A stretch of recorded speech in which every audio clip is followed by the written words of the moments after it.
What's going on, party people in the house? Welcome back, Buck Wild. If your guess was I would be solo, then you would be absolutely, because I went solo on that ass, but I'm still the same. Your favorite unk is back. Welcome back to the Old Fashioned Sports Show. I'm your host, Anwar Richardson. Good to be back in front of y'all. I hadn't, when I think about it, haven't really talked to you guys since last week when I really think about it. Friday, I swear to you, when I tell you I'll go to Mexico, I promise you it's for legit reasons. I'm always when I go down to Mexico, especially like I'm picking up my son. My son's mom she's one of the expats who relocated to Mexico, living down there, right? So I let my son go down there for the summer. So I got to always go through the immigration stuff, right? And so it's called immigration, yeah. And so anyway, they always ask, well, how long are you going to be here? I'm like, just a few hours, just picking up a package and then heading back to the States. I'm always just expected to get called into the room. It hasn't happened. But I had to go down on Friday to get my son. Monday, we had practice. So I didn't get a chance to join you guys today. But today, we do have practice. Be about 3:15 today, which gives me the opportunity to be in front of you guys. So I'm glad to be back. Not only are we going to have this show today, we're also going to have the modcast at 10 o'clock. So we're going to go back to back. That's probably the last Drake reference we've heard for a long time. That's the last positive Drake reference we've heard in a long time. It's so funny. I feel bad for Drake. Sidebar. I pick up my son. He's 6 years old, right? He goes, Dad. He goes, my favorite song is? And I go, what? He goes, well, I think you may have heard of it. You probably like it. I go, what is it, son? He goes, Not Like Us. I'm like, oh, damn. Kendra got 6-year-olds singing about you, Drake. Golly. Anyway, we got plenty of stuff to discuss. Got plenty of things to get into. I'm going to start the show, obviously, by talking about the practice that I was able to attend yesterday. Tomorrow, recap some of the practice that I was able to see from today. Jason Suchomel will be in here right around probably about 9:20. The big three. This really is a lot of these references, right? But the big three is still on the board. We still got Kaleb Lockett, DJ Sanders, Fasusi, all on the board. And I got to go to Jason to let me know what's going on. Because look, at the end of the day, Texas has got to get one of these guys. And potentially they've got to get two of these guys. Hopefully three. It seems like a couple of months ago, we were talking about this big wave of like receivers that Texas was going to be able to have and get through recruiting. Now we're talking about, can you get one or two? I mean, it's not even getting into the Michael Terry conversation, right? Which y'all know I love Michael Terry. But anyway, Suchomel's going to be in here probably in the next 15 or so minutes. And he's going to be in here to break that stuff down. So y'all come on, sit down. Definitely, like Alan says, smash that like button. Absolutely appreciate it. I just want to give a shout out to everybody who got here pretty early. Matt Gillette, just another fragrance reviewer. Buck Wild, Chris Bennett, Tracy Williams. Good to see you back, T.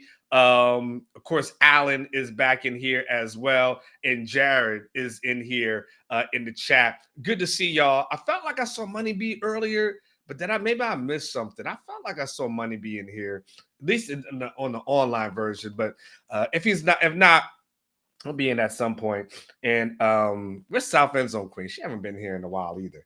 Y'all come on in, have a good time. All right.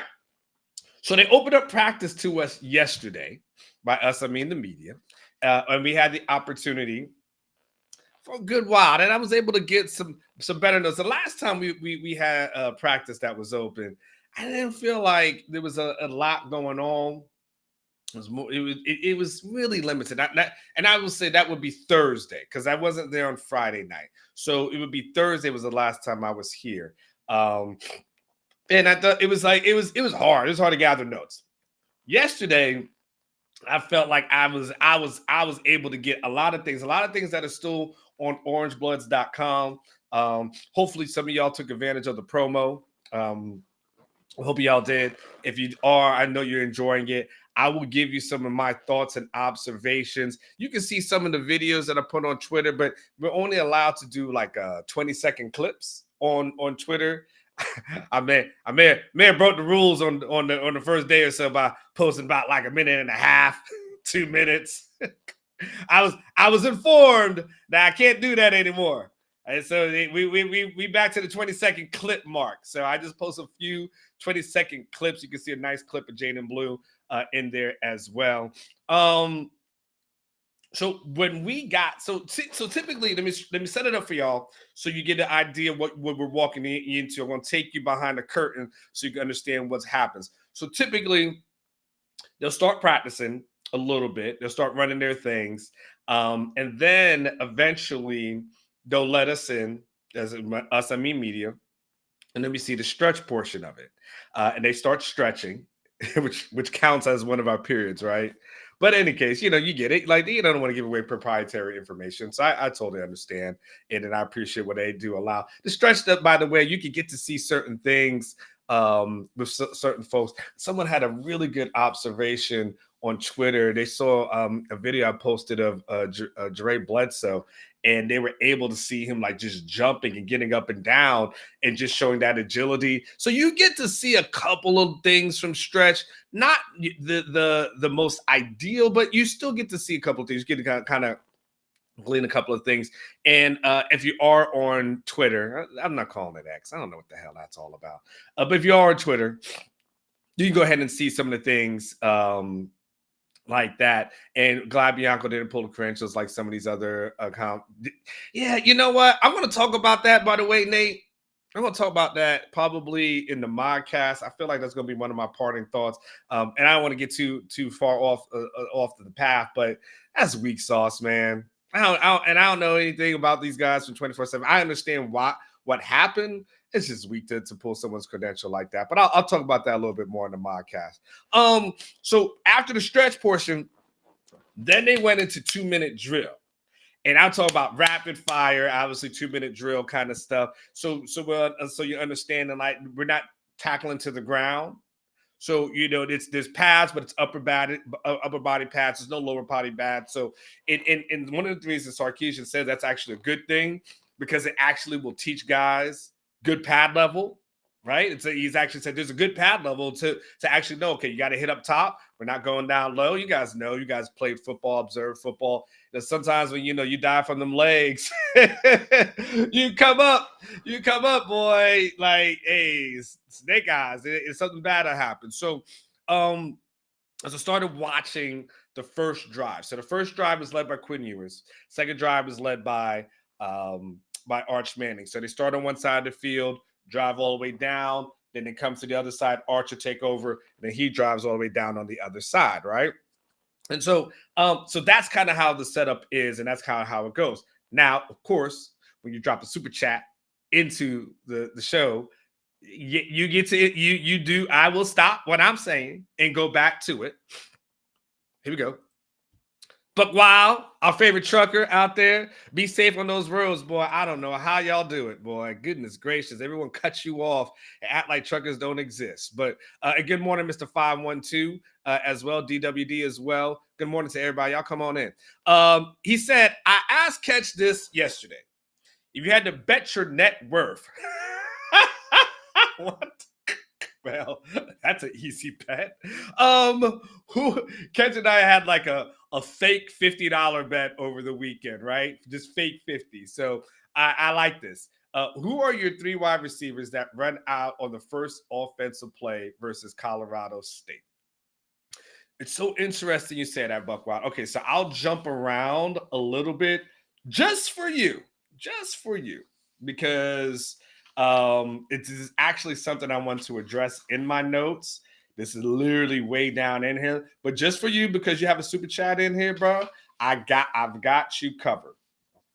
So it was interesting here that this Sark had this quote, and he was talking about Silas Bolden, right? And he said, like, they asked him kind of like, where would Silas Bolden be able to play? This is yesterday, by the way, after practice. Where would Silas Bolden be able to play? And he said that Silas Bolden has a position, the capabilities of being able to play every position, like he on the field. Like, and so he said that was what was very interesting about that is that he said basically he said that he's got 5 receivers who can play at a high level.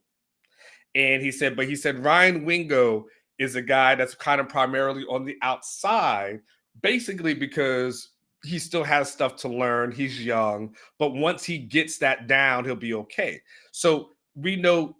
So he said he's got 5, right?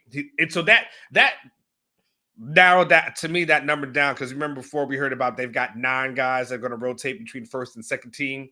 Now we hear about like he's got 5. So when I look at it, that 5 is Bond, Cook, Bolden, Moore, Wingo, and Golden. If I had to bet my net worth, which would be a hilarious thing, I would probably lean towards Bond, Cook, and Bolden right now. That'd be where I'd lean towards the starting position with DeAndre. Now, DeAndre Moore took some first team reps. So there is that. And I'll get into that in a second. Wingo, I think, will be coming off the bench. Golden, I think, will be coming off the bench. So that's where if I had to bet Buck Wild, that's where my bet would be at this moment. Thankfully, or unfortunately, I don't know what my net worth is worth. So so we'll find that out. But hey, good question, Buck Wild. I hope that helps you out as well. So we start off with the first team, right?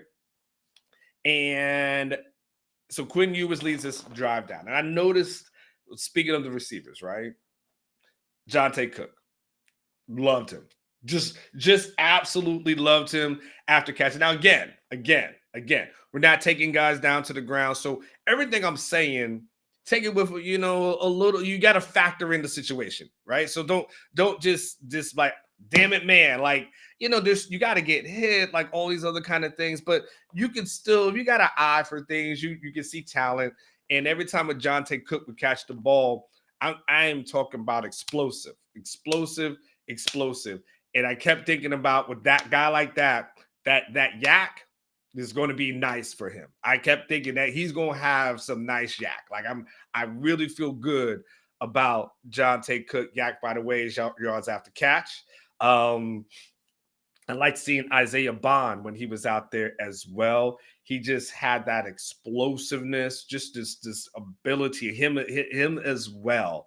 And one of my big observations when I was watching these receivers out there, one of the things I had wrote, but I'll share with you guys, is I could understand while I was watching why Sark wasn't really hitting the panic button after losing all those receivers from last year, the Xavier Worthies and Jordan Winningtons and so on and so forth, right? And Adonai Mitchell.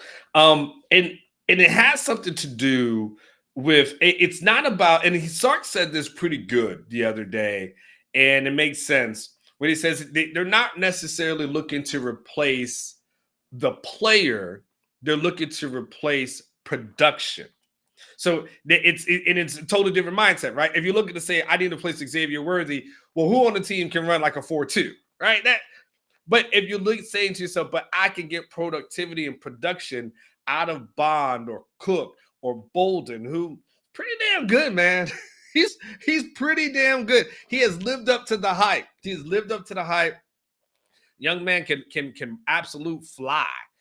So I like him. So I was able to see these guys, and again, these are quick passes, right? 2-minute drill, right? So we're not talking about setting up quitters, doing 2 and 3 reads or anything like that. These are quick passes. Get the ball out of bounds, pick the ball out of bounds, move the ball. Again, can't make any tackles, all that kind of stuff. But good observations, I think, with there.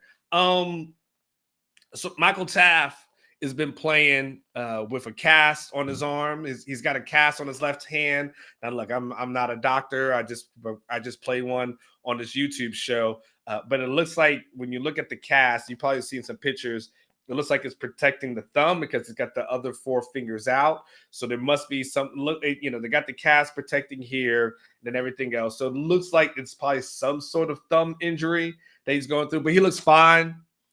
He was out there with the first team. He's running, doing his thing. So I don't think that's an issue. We'll see what that cast, if this cast is going to be on once August 31st rolls around. But Cass was out there. Tav was out there in a non-green contact jersey. So he was out there as well. I'm going to try to give you some other observations before Jason Suchomel gets in here. So it's good battles. So some really good battles yesterday between Cam Williams and Trey Moore. Really, really good battles on the edge over there. And each one kind of having it. Now I saw Cam. I think Trey Moore came in a little bit high one time, like a little high.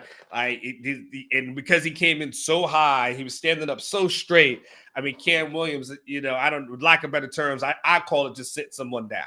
And I don't mean putting them down to the ground, but I just mean making them stand still. So Cam puts those big paws on him, and it's just like, all right, dog, you here. You are not going to go anywhere other than right here, this little spot, right? And so I saw Cam Williams do that.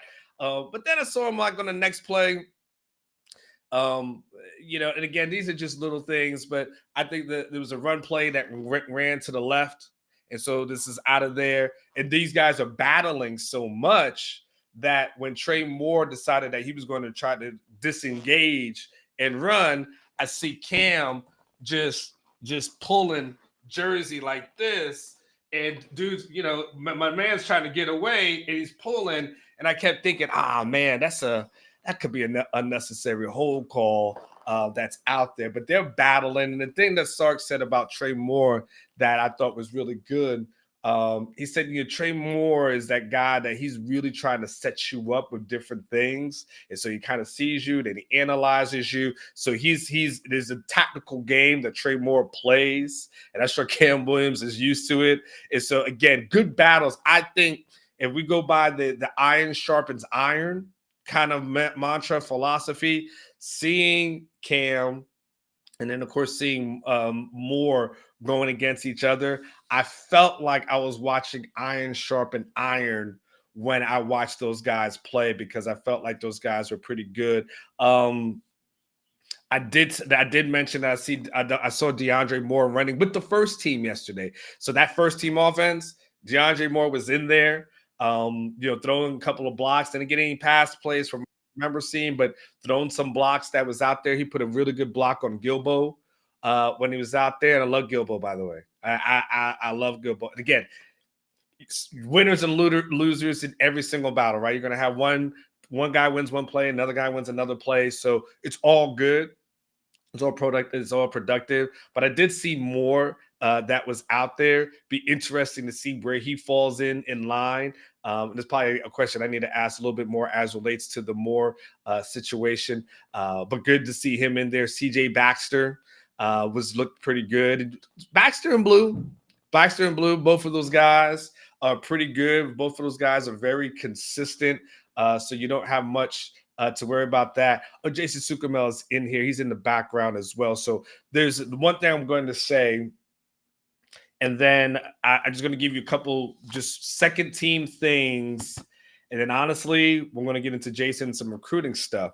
But second team offensive line, just going to go from left tackle to right tackle. I saw Gooseby, Neto, Connor Robertson at center. Right guard was Cole Hudson, and Kojo was at the right tackle position. And then the second team defensive line was pretty interesting because starting left to right, so Ethan Burke, Alex January popped in there, Jermaine Lole, and Justice Finkley. So that's a little bit of the observations. Honestly, come tomorrow, I will have a lot more to tell you. So before Jason gets in here and he starts breaking down everything recruiting related, because we got questions. I got questions for Jason. I'm going to ask him about a receiver. I can't go a day without asking Jason about a receiver. And I can't also go any days without talking about Eric Torres, Eric Sales Holmes, DFW. I always say, if you're looking for a house in the DFW area, you don't have to look any further. School's back in session right now. Well, at least teachers are back. Thank you. Thank you. Oh, so glad. Can't wait until next week, teachers. Can't wait. No, it's not next week. It's 2 weeks from now. No, it is next week. Hell yeah. Next Wednesday, I'm dropping the kids off, putting it to a slow roll and pushing them out the car. But if you're still looking to buy or sell a home in the DFW area, it's not too late. Eric Sells Homes DFW. There's a QR code right there. If you're watching it on your cell phone, just do a screenshot, contact him later. Make sure you check him out. Look him up. Eric Sells Homes DFW. He is El Presidente himself. He'll be back for his picks this year. Eric Sells Homes DFW. All right. Now it's time to do the guessing game. I need everybody to start to guess what hat Jason Suchomel might be wearing. I'm going to say blue Adidas. I'm going to go blue Adidas, and then we're going to see what he's wearing. And did somebody take my music out?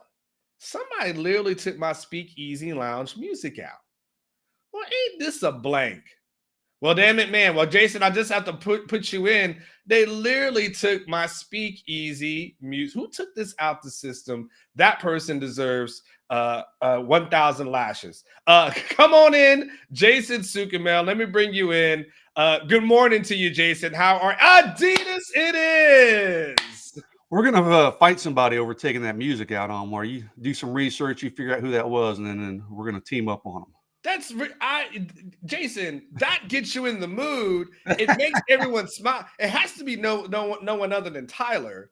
And I have an issue with it. I will deal with that later. But good morning, Jason. How are you feeling, man? I feel good as of about 1 minute ago. Actually, my allergies are kicking my butt today. But you said school starts next Wednesday. Is that what you said? Yes, the 14th. Dude, I'm like so oblivious. That's totally crept up on me. But are we bad dads? That puts a huge smile on my face.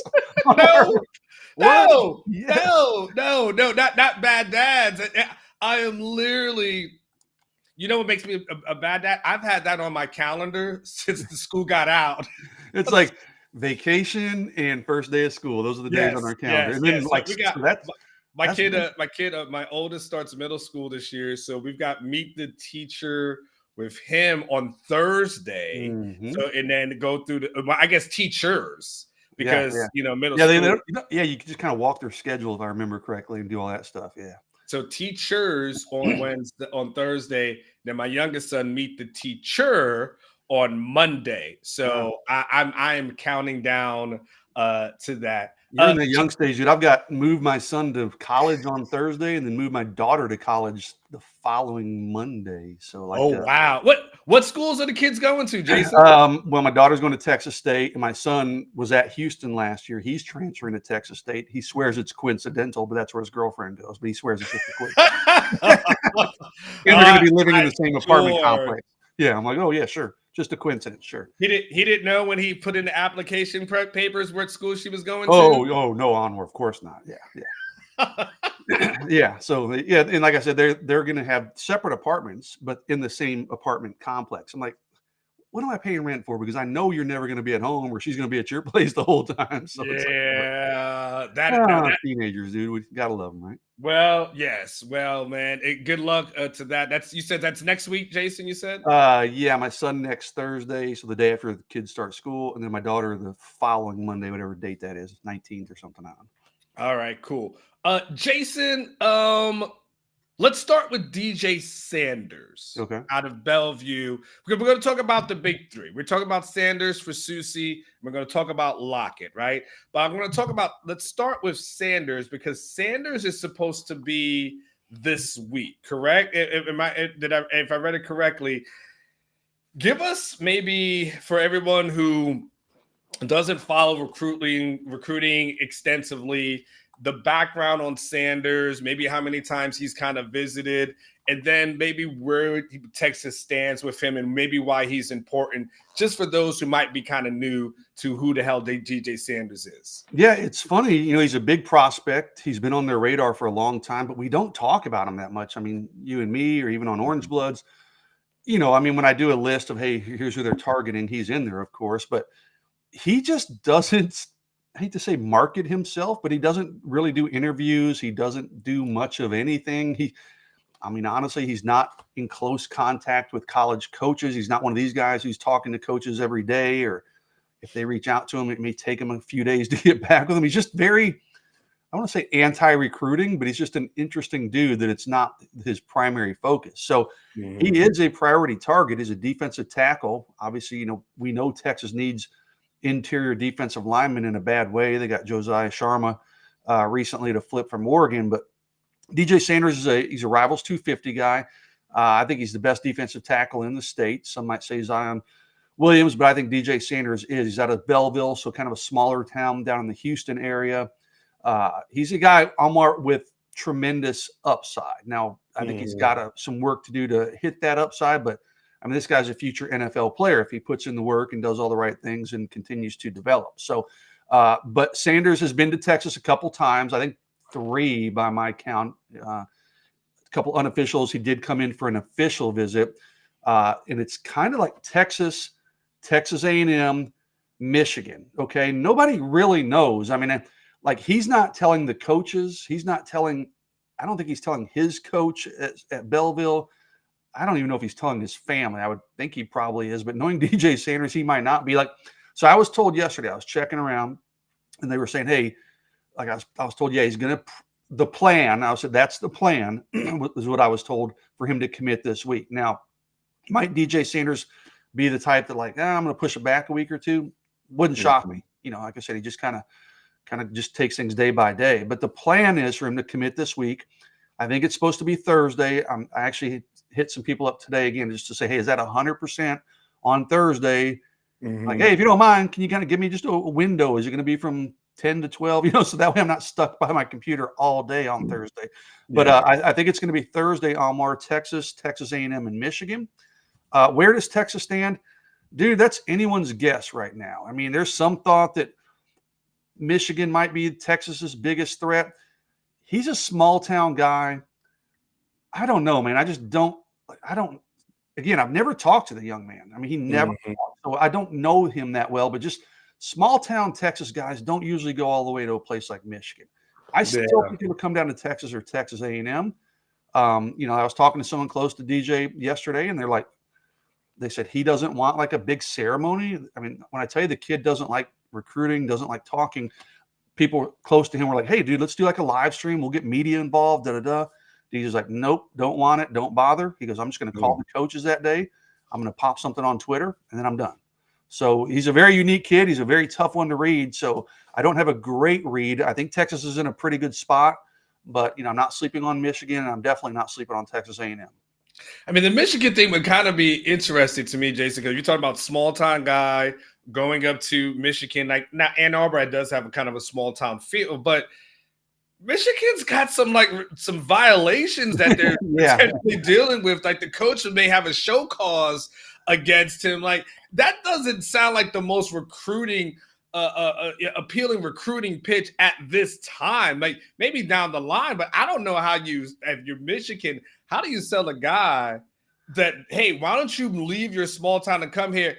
Hey, coach might be suspended for a game or two or something like that, but it's okay. It's Michigan. I don't know what the sell is at that point. Well, they won the national championship last year with their coach being suspended for a few games, but listen, Alabama had a coaching change, Alabama, right? But Kalen DeBoer's got skins on the wall, and it's Alabama. I know Michigan won last year, but I don't know. I don't see the appeal because I'm not convinced that is it Moore, right? The Michigan coach. I'm just not convinced he's the guy long term. Ron Moore. And Michigan's a great program, and it's a really good academic program. You can sell that. But if you're from Texas, dude, going to Michigan, that's a bit of a culture shock, right? Weather and everything else. So I don't know. Maybe he shocks everybody and picks Michigan. Again, I'm not ruling it out, but I I've always felt like, hey, he's probably going to stay closer to home. It'll probably be Texas or Texas A&M, but I'm not going to sit here and lie to you and say, oh, I have a pretty good read on this one, because,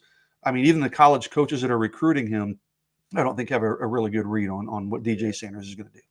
Yeah, well, the last thing I'll say on that is it's very interesting, Jason, because as we see here on August the 6th, and we're going to talk about the big three, and we'll transition, into Fasusi, but all the message that I received, you received, Catches received from people behind the scenes is we're not panicking, we're good, and you know what?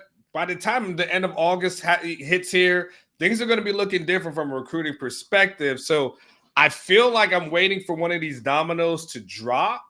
And that's why I look at a Sanders rather, and I say, okay, is that going to be the first domino to drop?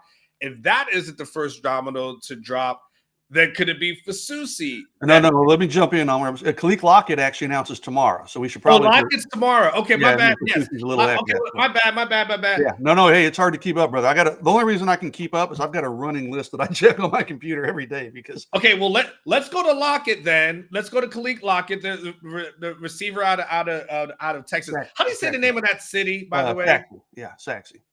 Saxy? That's how it's pronounced. Saxy. Mm-hmm. Oh, that's interesting. Would have never guessed it by the way it was spelled. Yeah. But we've been waiting. Well, first of all, Texas doesn't even have a receiver committed in this class, correct? So that's right. Yeah. So they don't have one. Obviously, we've been looking for the second prize to DeCorian Moore, right? So the Jamie French thing. That ship seemingly has sailed. DeCorian Moore has sailed. We went from, could Texas get all of these guys to, well, who's left? And so I basically see Lockett and Terry as the big names that are left on the board. Lockett, I still think Jamie French is very much in play. I know what he said publicly about LSU and Miami. I'm not buying it on more. I think Texas is very much still in play for Jamie French. He's at the end of the month. He's August 30th, so. Okay. He's on the back burner. That sounds silly for a 5-star type receiver, but a lot can change between now and August 30th. But I know what he's saying publicly, but I'm not buying it on more. I think Texas is very much still involved there. Okay. All right. Maybe he's building some suspense. I think you're right. Yep. I think you're right. I'll double back on that one. Lockett. So he's going to go tomorrow. Give us the background for those who aren't 100% keep up with it. Background on Lockett. Again, same thing. Maybe it's how often he's visited, why he's important, and what you're kind of feeling, and as you're kind of starting to read the tea leaves here. Yeah, well, you mentioned why he's important. They don't have a receiver commitment, right? And missing on DeCorian Moore, I almost said death blow. That's not a death blow, but it's a huge swing and a miss for Texas.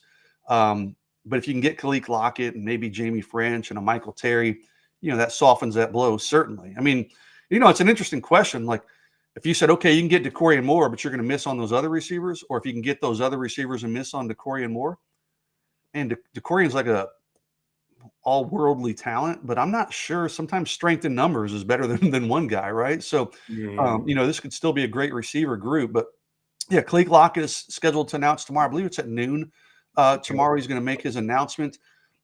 My understanding as of this morning is he has not told college coaches and everybody else where he's going to go. So I think it's going to be a surprise. Now, I will say I get the sense there's confidence in Austin, and I think, I've been predicting Texas. I think other people feel pretty good about Texas's chances. It's Texas. Alabama seems to be the main threat on more. Florida State's involved there. Texas A&M's involved to some degree. And then LSU's the fifth one. I talked to some LSU people last week, and I'm like, dude, we don't really hear his name come up that much anymore. So I don't know that LSU is a big factor. That would be a bit of a surprise. Hey, like I talked to someone last week, and we were like, recruiting more than ever, though, is hard to predict because NIL can sweep in and change things at the last minute. And these guys that are announcing in August, like the guys that announced kind of in July, were a little more open. I had guys behind the scenes would tell me, yeah, I'm going to commit on Wednesday, or Kelshawn Johnson told me, hey, I'm going to commit to Texas A&M tomorrow. Appreciate it, Kelshawn. Thank you. These guys that are committing this month, maybe it's because they waited a little longer, they're being far more secretive. So, I'm having to kind of read between the lines on a lot of these guys than some guys in the past. But, I think there's confidence in Austin. I think there should be confidence in Austin. I think if Texas got DeCorian Moore, they probably don't get Kaleb Lockett. But without DeCorian Moore, I mean, it's a wide open, I don't say depth chart necessarily, but a wide open recruiting class for Texas. They can sell that. He's been to Austin. Let me see. I've got him 1, 2, 3, 4, 5, 6 times is what I'm showing. If you're counting the official visit. Was he at the pool party by any chance?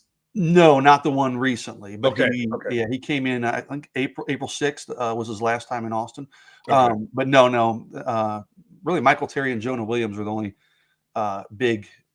Well, and Josiah Sharma, I guess, who committed. Those are the main guys from 2025 that were at that pool party. But so it's been a minute since he visited. It was June 21st, but he hasn't visited anywhere else either. So I think it's going to be Texas, but it holds a little bit of mystery. Tomorrow's going to be kind of exciting to watch it unfold. But I'm not ruling out Alabama, even Florida State. Texas A&M would surprise me a little, but I don't think there's a school I would put above Texas right now, and I think that's kind of the consensus. So I think Texas is going to get some good news tomorrow. But I'll be watching like everybody else. Who knows? I might hear something tonight or tomorrow morning. But right now, there's still some suspense with that one. All right. Chris Roden has a super chat in here. He has a question for you, Jason. He wants to know, is Nick Brooks the backup plans to Fasusi? I don't know that I call him a backup plan, Chris. I think they would take both those guys if they could get them, which would give them a 6-man offensive line class. But, they love both of those dudes. I mean, of the guys they have committed compared to those guys, those are probably the top 2 guys. So I think they would take both of those guys. Fasusi's likely going to commit first, and then Brooks maybe later in the month. So we'll see what happens. If they get Fasusi, can they still get Brooks? If they don't get Fasusi, Brooks then becomes a bigger priority. But I don't know that I would call him a backup plan necessarily. I think they'd take both those guys and have a 6-man offensive line class. Hey, Jason, just real quick back to Lockett and the receiver recruiting. Like, obviously they're going to get somebody, right? They'll get some guys that commit. But it seems to me almost to a certain degree, Jason, that Sark really likes the transfer portal as relates to receivers. Like, I know he'll tell us if asked and on the record, he'll tell us, recruiting is the lifeblood of our program, and we got to recruit, and we want to recruit the state of Texas, and all these kind of things. But we saw this past year where he's like, I'm taking 3, and it's almost like once he realized, when he got Adonai Mitchell out of the portal the other year, and he saw the kind of success that you can have instantly with a guy, he went back to that this year and said, there might be 2 guys who start on this team that come out the portal, which is, Bolden and Bond, right? So is it, I don't want to say it's not important, but does it soften the blow a little bit knowing that Sark likes to go into the portal to get receivers? Yeah, I think it absolutely does. And listen, I'm a guy who feels adamantly you can't win championships consistently and be a championship caliber program every year if you're not dominating high school recruiting. Okay. Recruiting, I think you can the portal, you can plug some holes there, certainly. In Texas has shown at receiver, they can plug holes pretty easily and pretty quickly. And it makes sense, right? I've always said receiver is the one position I'm never going to worry about in a Steve Sarkisian offense, and receiver and quarterback. If you're a receiver in the portal, Texas is probably going to be one of the first schools or main schools you're going to look at. I mean, look at the history, look at the production, look at Sark's, history of putting receivers into the draft. If they don't have a load of young talent, and Texas does have young talent. I mean, let's not forget, Ryan Wingo and Jonte Cook and some of these other receivers they signed last year. They do have young talent. But yeah, I'm with you, Anwar. Listen, if they miss on Kaleb Lockett and then somehow miss on Jamie French, I get it. There's going to be meltdowns on Orange Bloods. Yeah. But it's more about, to me, and that's not good. That's bad if that happens, right? Yeah. But it's more about just the overall perception, like what's going on with Texas's recruiting overall. But I'm like, hey, they'll be fine at receiver, man. Let's not lose sleep over receiver. They'll go out and pluck 2 or 3 guys from the portal. They've got, like I said, good young talent. But, you and I've talked about this. If you continue to take portal players every single year, and those are your plug-and-play starters, that's going to make it tougher to recruit high school receivers. Like, we've talked about this. And you've heard those rumblings. Like, okay, why do I want to go there if they're just going to take veteran receivers and I'm going to have to sit on the bench for 2, possibly 3 years. So it's a fine line, but hey, you take the best talent you can, and if that's from the portal, that's what you do. And I think you're right, though. I think it does soften the blow a little bit at receiver specifically. That's probably the position where I think that's true. Okay, the last of the big three is now we can get into Fasusi, who's scheduled to announce on the 21st. Jason, it's been a long time since that Kelvin Banks, DJ Campbell all-star recruiting class that we raved about, where, my God, I can't believe it. Now, obviously they get a 5-star last year, and so that out of California, so that helps a little bit as well. But how important is Fasusi for this class? Because I don't know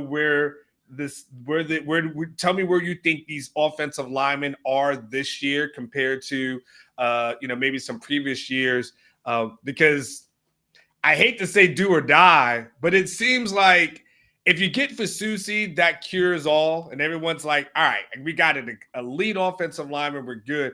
Seems like you miss on Fasusi.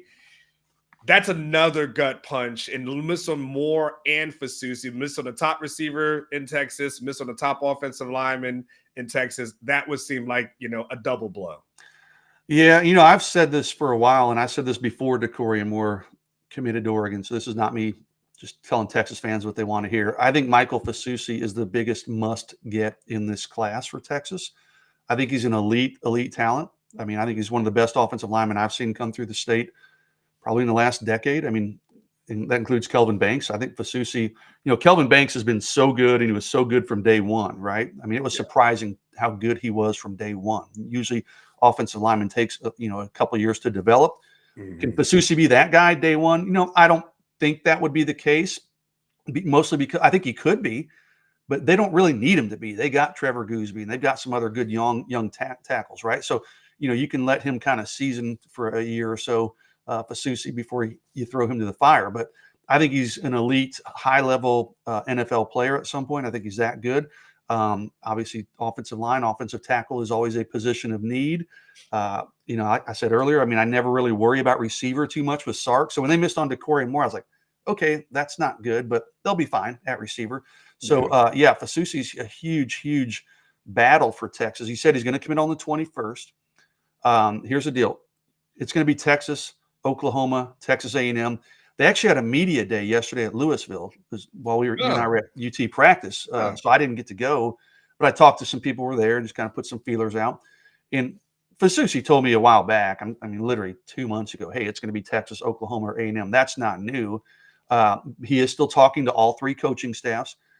What was interesting is he kind of said yesterday, it's like, I feel like his mind is pretty well made up, Anwar. So we're like more than 2 weeks out from his decision.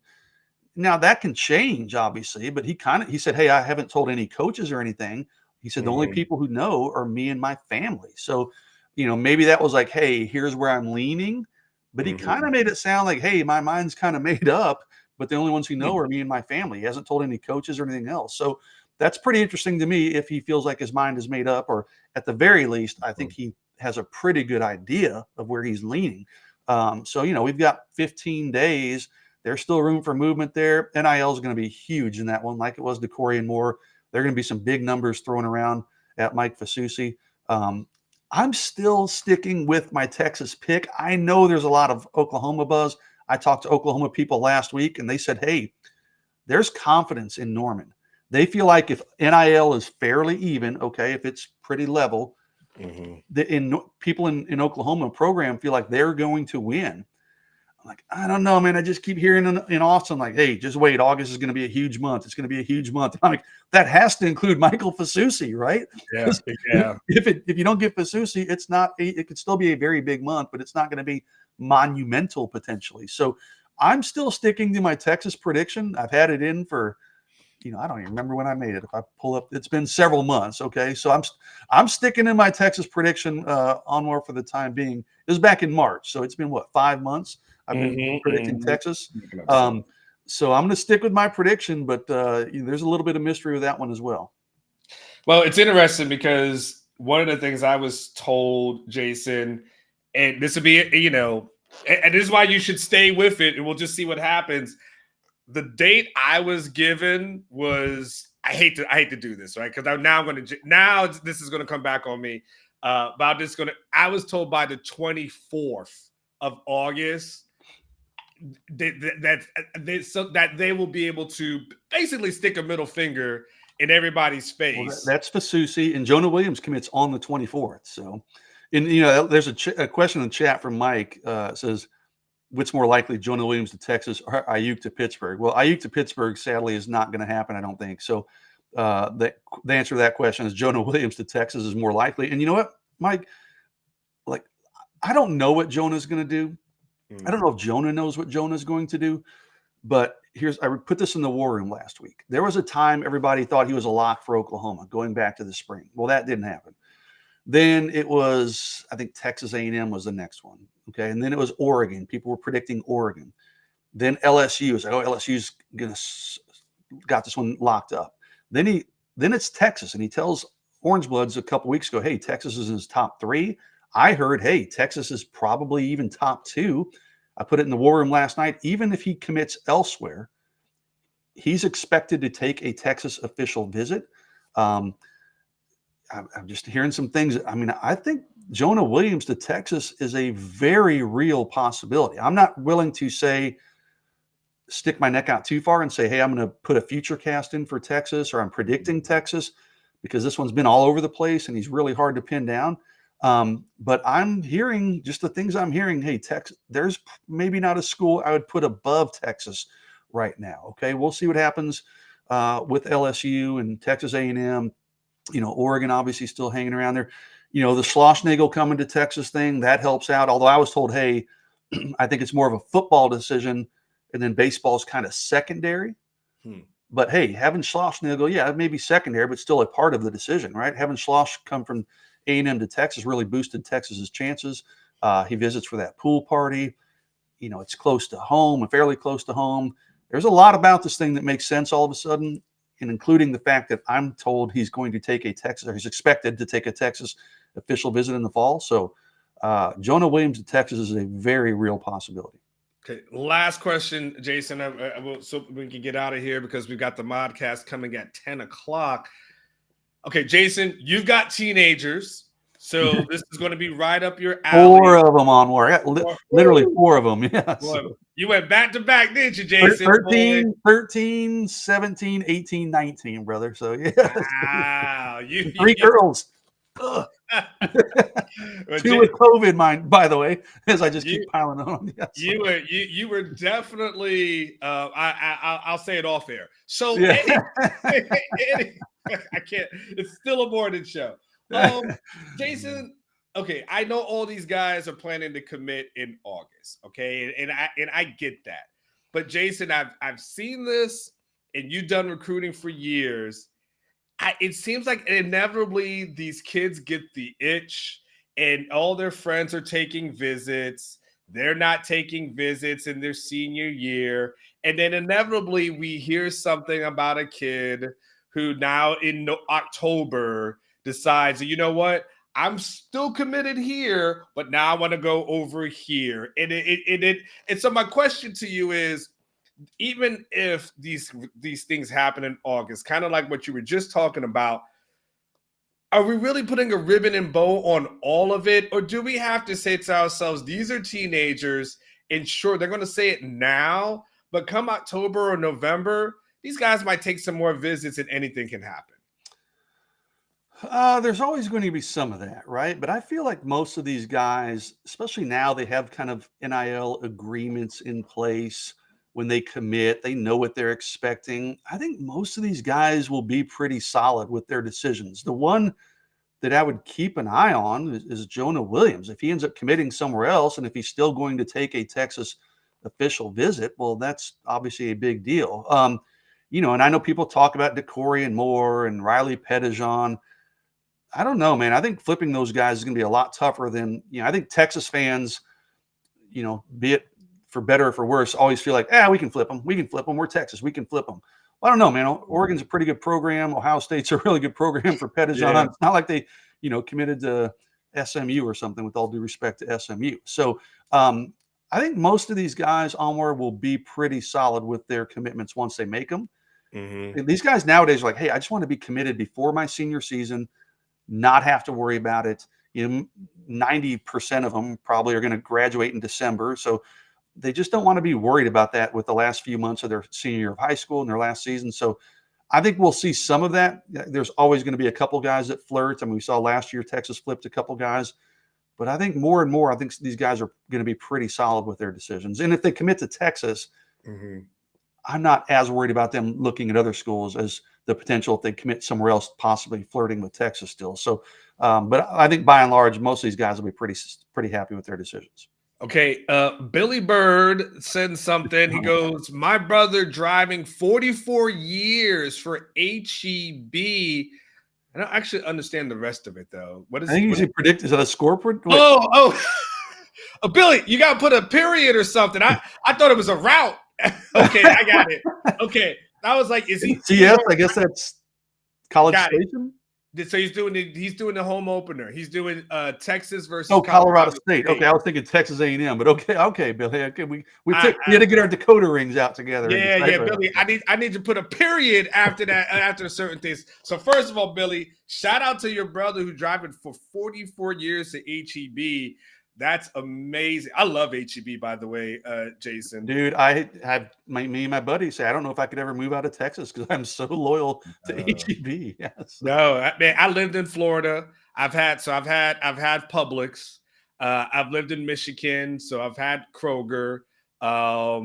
I've had Winn-Dixie in my life back in Florida. Hell, even had Piggly Wiggly. You ever go to a Piggly Wiggly, Jason? I think I have. Where are those? Is that a South thing? Where is that? That's a South thing. Is that in Florida? I think I've been to one in Florida. And we had them in Florida when I was younger. Yeah, I think I've been to one in Florida.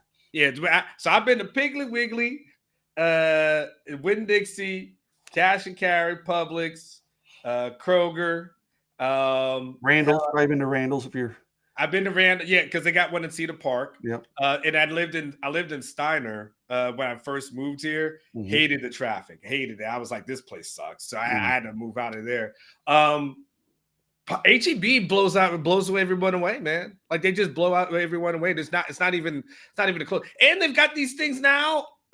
Free ad, like where you could go and buy your barbecue there and have drinks. They play music at some of these things. Like it's crazy. These are some of the ones in Austin. Like I think the one on Mueller, they serve like barbecue there.